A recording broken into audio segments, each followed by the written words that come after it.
আমার কায়নাতের যত কিছু দিয়ে তোমাকে উপভোগ করাইছি আমি তার হিসাব নেব, হিসাব নেব, হিসাব নেব। আমি বাদশাহ, আমি রাজা ধীরাজ, আমি মালিক, আমি কিয়ামত দিবসের বিচার দিবসের মালিক। অতএব শুনে নাও, বাদশাহ যেমন আদর করে বাদশাহ তেমন শাস্তিও দেয়, বাদশাহ যেমন পুরস্কার দেয় বাদশাহ তেমন শাস্তিও দেয়। এজন্য আমি রহমানের কারণে দুনিয়া এখন দিচ্ছি, কিন্তু আমি মালিক, আমি জব্বার, আমি আজিজ, আমি জুন্তিকাম, আমি শদীদুল ইকাব, আমি সরিউল হিসাব, আমি হিসাব গ্রহণকারী, আমি কঠোর শাস্তিদাতা, আমি প্রতিশোধ গ্রহণকারী। অতএব আমি আখেরাতে ছাড়ব না বান্দা। আমার একটা একটা নিয়ামতের সেকেন্ড সেকেন্ড, মিনিট মিনিট, মুহূর্ত মুহূর্তের হিসাব আমি নেব, নেব, নেব। সেদিন আমি আল্লাহ তোমারে বেইজ্জতি করে কঠিন আযাব দিয়ে একটা একটা লাথি দিয়া জাহান্নামে ফেলাইব। একটা একটা লাথি। ফেরেশতাকে আল্লাহ বলবে, একটা একটা লাথি মার, তারে জাহান্নামে মার ফেলা। তোমরা বেশি বাড়াবাড়ি করছো, নওজোয়ান বাড়াবাড়ি করছো। তোমরা কি ভাবছো আল্লাহকে? কি মনে করছো আল্লাহকে? কি ভাবছো? বাবা কিছু বলে না তো আল্লাহও কিছু বলবে না, মা কিছু বলে না তো আল্লাহও কিছু বলবে না, সমাজের কেউ কিছু বলে না তো আল্লাহও কিছু বলবে না। না রে বাপ, বিষয়টা এমন না। হযরত ওমর রাদিয়াল্লাহু তাআলা আনহু একদিন 3 দিন ক্ষুধার্ত থাকার পরে, তাফসীরের মধ্যে আছে 3 দিন ক্ষুধার্ত থাকার পর দুইটা খেজুর আর কয়েক ঢোক পানি পান করছে ওমর।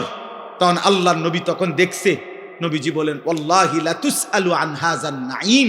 ওমর, আল্লাহর কসম, কিয়ামতের দিন তুমি ওমর এই 2টা খেজুর আর এইটুকু পানির হিসাবও আল্লাহর কাছে দিতে হবে, যে এইটুকু খেজুরের হক কি আদায় করছো, এই ঢোক পানির হক কি আদায়। একটা ছেলেও যদি বুঝে থাকো বাপ, আজকের থেকে বদলাও। সর্বশেষ কথা হলো, আল্লাহ তাআলা বলেন, অতএব বান্দা আমি ব্যালেন্স করে বলছি, তোমার মুখ দিয়া প্রতিদিন আমি উচ্চারণ করাই সূরা ফাতিহা। এতবার তোমারে বলাইছি, না বুঝার কথা না, তুমি মনে নাই এটা কেমনে কইবা? আমি আল্লাহ তো আলহামদুলিল্লাহ সূরাটা শত শতবার, হাজার হাজার বার তোমার মুখ দিয়া বলাইছি। কথা বোঝেন নাই? এতবার বলাইলাম, তুমি বুঝো নাই? এতবার কেন বলাইলাম? এতবার কেন বলাচ্ছি? অতএব আল্লাহ বলছে, বান্দা আমি ভারসাম্য করে দিছি, ব্যালেন্স। ব্যালেন্স মানে হলো, একদিকে আমি বলছি আমি রহমতের কারণে, দয়া মায়ার কারণে দুনিয়া দেব, দুনিয়া খাওয়াবো পড়াবো, দুনিয়া ডাকলেও দেমু, না ডাকলে দেমু। আমি জন্তু জানোয়ার রে খাওয়াই, তোমারে খাওয়াবো না কেন? আমি মুশরিক রে খাওয়াই, মুরতাদ নাস্তিক আমারে স্বীকারই করে না, আমি তাকেও খাওয়াই, তোমারও খাওয়াবো, কারণ আমার রহমতের কারণে। কিন্তু আমি বিচার দিনের মালিক, আমি হিসাব নেব, হিসাব নিয়া কাউকে জান্নাতে দেব, কাউকে জাহান্নামে দেব। অতএব ইনসাফের বিবেকের দাবি তুমি এটাই বলবা, ইয়াকা না'বুদু, আল্লাহ যেহেতু আপনি সব দিছেন, আবার আপনি সব হিসাব নিবেন, অতএব ডাইন বাম করে লাভ নাই, আমি আপনার গোলামি করব। পরবর্তী জামানায় যিনি আল্লাহর শ্রেষ্ঠ আউলিয়া হয়েছিলেন, ফুজাইল ইবনে ইয়াজ, উনি প্রথম জীবন ডাকাতের সর্দার ছিলেন। একদিন রাত্রি গভীরে এক বাড়িতে ডাকাতি করতে যখন দরজার সামনে গেছে সাঙ্গপাঙ্গ নিয়া, আল্লাহর কুদরতে বাড়িওয়ালা তখন রাত গভীরে কোরআন শরীফ তেলাওয়াত করতেছিলেন। আমি আরবি কিতাবে পড়ছি, আজ-জুহাদু মিআতুন এই কিতাব। তো রাত্রি গভীরে ওই বাড়িওয়ালা তখন আল্লাহর কোরআন পড়তেছে, আর ঠিক উনি যখন আইয়া দাঁড়াইছে, এই ডাকাত সর্দার বাড়িওয়ালা তখন কোরআনের একটা আয়াত পড়ছে, আলাম ইয়ানি লিল্লাযীনা আমানু আন তাখশা কুলুবুহুম লিযিকরিল্লাহ। হে আমার মুমিন বান্দা, আমি আল্লাহর স্মরণে, আমার বন্দিগি, আমার জিকিরের জন্য তোমার দিলটা নরম হওয়ার সময় আজও কি হয়নি? আর সেজদা দিতা না বান্দা আমারে? 30 বছর হয়ে গেল সুদ খাইতেছ, ছাড়তা না এটা? তাইলে 10 বছর হয়ে গেছে কোনদিন ফজরের নামাজ পড়লা না, আর পড়তা না বান্দা? 40 বছর হয়ে গেছে বিড়ি সিগারেট খাইতেছ অনবরত, তাহলে কি আর ছাড়বা না এটা? 60 বছর হয়ে গেছে, কথায় কথায় গালিগালাজ করো, এই বদভ্যাস কি বান্দা আর ছাড়বা না? তাইলে 25-20 বছরের মা বোন আজ 20 বছর ধরে বেপর্দা চলতেছেন, তাহলে আর পর্দা করতেন না? 30 বছর ধরে যেই ঘরে টেলিভিশন চলে, প্রতিদিন নাটক, সিনেমা, নর্তকীর ছবি চলে, ছেলে মেয়ে নাতি নাতনি দেখে, হে বাবা, এই ঘরে কি আর তাহলে টেলিভিশনের আওয়াজ বন্ধ হবে না? এই গুনাহ আর থামবে না? তাইলে আল্লাহ জানতে চাচ্ছে, বান্দা তাহলে কি আর ফিরবা না? এ কথাইটা উনি শুনছে, শুই নাই, কিতাবে লিখছে ফাওয়াকাফা, ফুজাইল থেমে গেছে, আর দরজায় হাত দেয় নাই, ভাঙে নাই, ডাকাতি করতে বলে হাত দেয় নাই, ফাআদবারা, পিছনের দিকে চলে আসছে, আয়েশা 2 হাত তুলে একটা চিৎকার দিয়া, গভীর রাতে চিৎকার দিয়া বলছে, বালা ইয়া রব্বি কদ আনা, এই রব, সময় হয়েছে মাওলা, সময় হয়েছে রে মাওলা, আমি ছেড়ে দিলাম নাফরমানি, আমি ছেড়ে দিলাম, আমি করব না আর ডাকাতি। এরপরে উনি তওবা করে, রাত্রি গভীরে তওবা করে সেদিন থেকেই ভালো হয়ে গেছেন। পরে এই সামারকান্দ, রাশিয়ার একটা এলাকা, ওইখান থেকে হিজরত করে মক্কায় আল্লাহর ঘর কাবার পাশে, এরপরে বাকি হায়াত, মৃত্যু পর্যন্ত তিনি বাকি হায়াত কাটাইছেন। ফুজাইল ইবনে ইয়াদ সাইয়্যিদুল আউলিয়া, আউলিয়াদের সর্দার হইছেন, ওই জামানার খলিফা ছিলেন উনি। যখন মক্কায় ছিলেন, পরবর্তীতে আউলিয়া বুজুর্গ হইছেন এই ডাকাত সর্দার, তখন খলিফা ছিলেন মারওয়ান ইবনুল হাকাম। ওই কিতাবে লিখছে, পরবর্তীতে এই ডাকাত সর্দার যিনি আল্লাহর ওলি হইছেন, এই ডাকাত সর্দার ওলি যিনি হলেন, ওনার কাছে একটু দোয়ার জন্য ওই জামানার এই ইসলামী খেলাফতের যিনি খলিফা ছিল মারওয়ান, সে আসতো ওনার সাথে সাক্ষাৎ করতে। আর আয়েশা সর্বপ্রথম হজরতে ফুজাইলের 2টা জুতা বুকের মধ্যে নিয়ে লাগাইয়া হজরত ফুজাইলের সামনে দাঁড়াইয়া বলতো, হজরত, এই বাদশাহ মারওয়ান আপনার কাছে একটু দোয়ার জন্য আসছে। যিনি খলিফা, যিনি বাদশাহ। এজন্য প্রিয় ভাই, রহম করো, রহম করো, এমন সুন্দর জীবন নষ্ট করো না, এমন মালিক বইলো না। আল্লাহ বলছে, রব্বিল আলামিন, আমি গোটা জগৎ সমূহের প্রতিপালক, আমি রব, আমি শুধু সৃষ্টিকর্তা না, আমি শুধু বানাইয়া ছেড়ে দেই নাই, আমি লালন করি, পালন করি, আমি রব, আমি শুধু সৃষ্টিকর্তা না, আমি শুধু ছেড়ে দেই নাই, বরং রব বলে কাকে?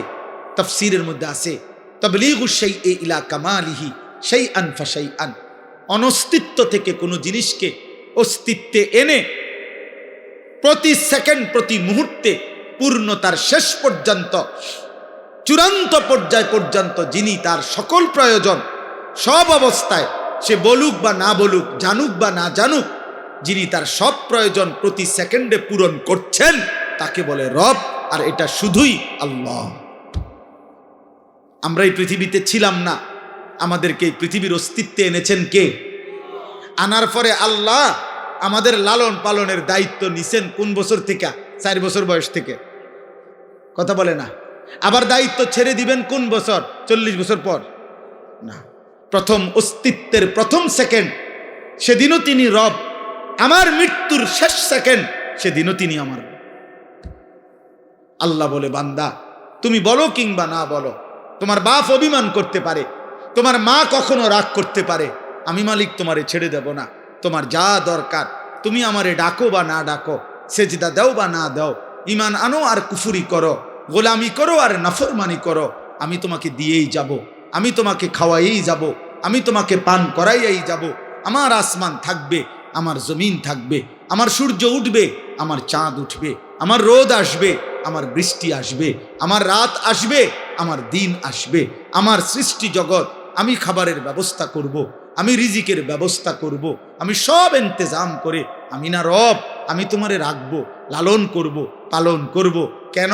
আর রহমানির রাহিম, আমি ভীষণ দয়ালু, যারে আমি বানাইছি তারে আমি ভেঙে দেই কেমনে, যারে আমি বানাইছি তারে আমি ধ্বংস করি কেমনে, যারে আমি বানাইছি তারে আমি আসার দেব কেমনে, যারে আমি বানাইছি তারে আমি ছুঁড়ে ফেলে দিব কেমনে। আমি না রহমান, আমি না রাহিম, আমি না ভীষণ দয়ালু, আমি না দয়াবান? হ্যাঁ, এজন্য আমি দুনিয়া তো দেব, খাওয়াবো, পড়াবো, দুনিয়া সংসার সব প্রয়োজন পূরণ করব। তবে বান্দা মনে রেখো শুধু একটা কথা, আমি কিন্তু আজ দুনিয়ায় যা দিচ্ছি আগামী দিন আখেরাতে তা হিসাব নেব। মালিকি ইয়াউমিদ্দিন।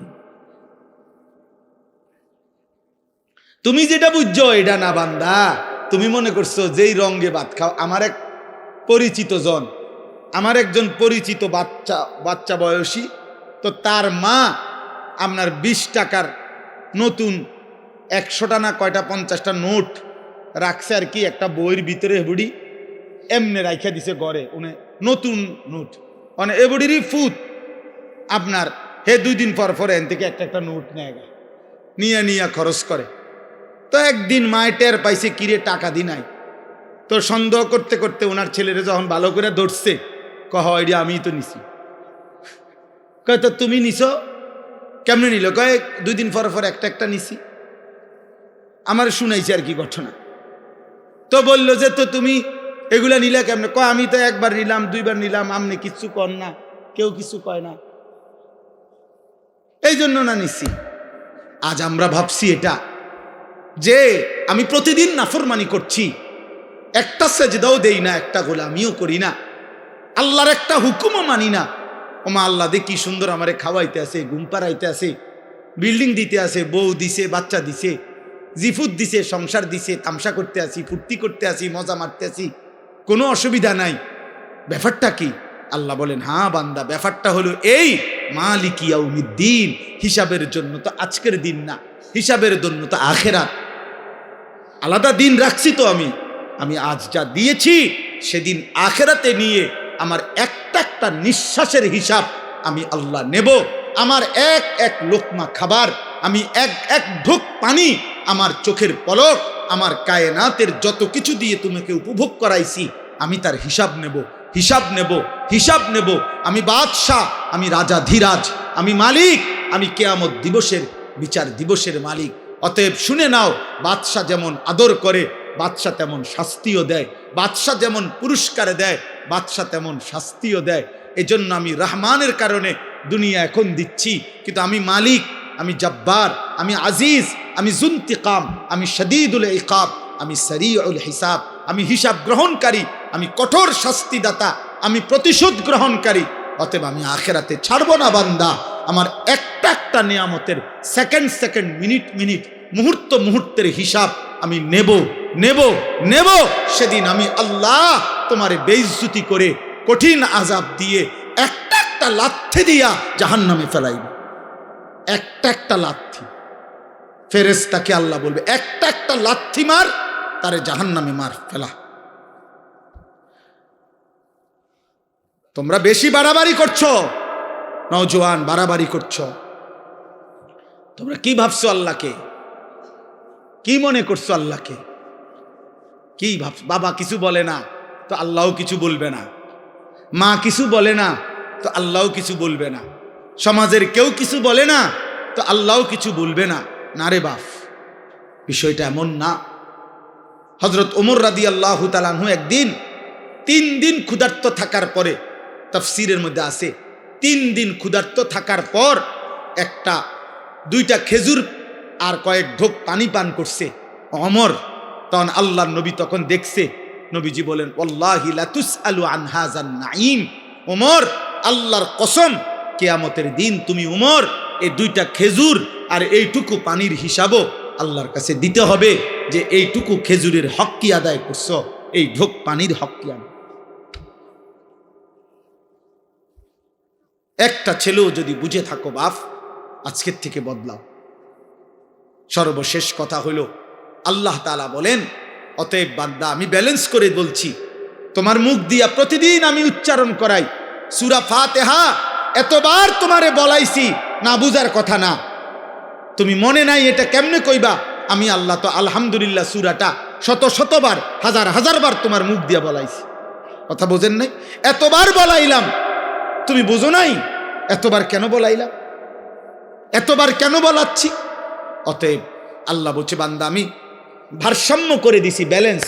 ব্যালেন্স মানে হলো, একদিকে আমি বলছি আমি রহমতের কারণে, দয়া মায়ার কারণে দুনিয়া দেব, দুনিয়া খাওয়াবো পড়াবো, দুনিয়া ডাকলেও দেমু, না ডাকলে দেমু। আমি জন্তু জানোয়াররে খাওয়াই, তোমারে খাওয়াবো না কেন? আমি মুশরিকরে খাওয়াই, মুরতাদ নাস্তিক আমারে স্বীকারই করে না, আমি তাকেও খাওয়াই, তোমারেও খাওয়াবো, কারণ আমার রহমতের কারণে। কিন্তু আমি বিচার দিনের মালিক, আমি হিসাব নেব, হিসাব নিয়া কাউকে জান্নাতে দেব, কাউকে জাহান্নামে দেব। অতএব ইনসাফের বিবেকের দাবি তুমি এটাই বলবা, ইয়াকা না'বুদু, আল্লাহ যেহেতু আপনি সব দিছেন, আবার আপনি সব হিসাব নিবেন, অতএব ডাইন বাম করে লাভ নাই, আমি আপনার গোলামি করব। বাবুরে আমার দরকার নাই এলোমেলো করণের, কারণ আমি যেহেতু বুঝছি এটা আপনি আমারে আবার হিসাব নিবেন, তাইলে কাজেই আমি অন্য দিকে যে লাভ নাই, আমি আপনার ইবাদতই করব। তবে ওয়া ইয়াকা নাস্তাইন, আমি না মাওলা, আমি দুর্বল, আমি ছোটখাটো মানুষ আল্লাহ, আমি আপনার একজন আদনা বান্দা, আপনি আমারে একটু সাহায্য কইরেন, আমি আপনার সাহায্য চাই, সাহায্য প্রার্থনা করি। এই কথা বলছে আল্লাহ, শিখাইছে বান্দা এভাবে বলো।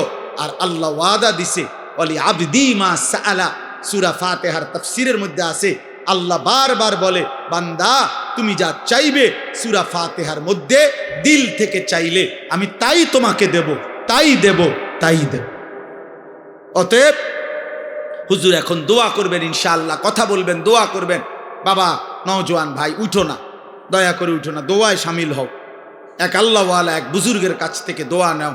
এক রাত গভীরে কষ্ট করছো, চোখের পানি ফেলে একবার দেখো, এ কথা বলে দেখো মালিককে, মালিক আমি ভুল করছি মাওলা, আপনি আমারে মাফ করে দেন, আমি আপনাকে সেজদা করব। চেষ্টা করা যাবে কি ইনশাআল্লাহ? বলো না নওজোয়ান, বলো ইনশাআল্লাহ, হিম্মত করে বলো ইনশাআল্লাহ। 5 ওয়াক্ত নামাজ পড়ো, আখলাকের হেফাজত করো, চরিত্রের হেফাজত করো। উঠো না, উঠো না, দোয়া করে যাও। উঠো না, আমি বললাম উঠো না। একেবারে দূরের কেউ হইলে তো সে গেল, কিন্তু কাছের যারা তোমরা উঠো না ভাই, দয়া করে উঠো না।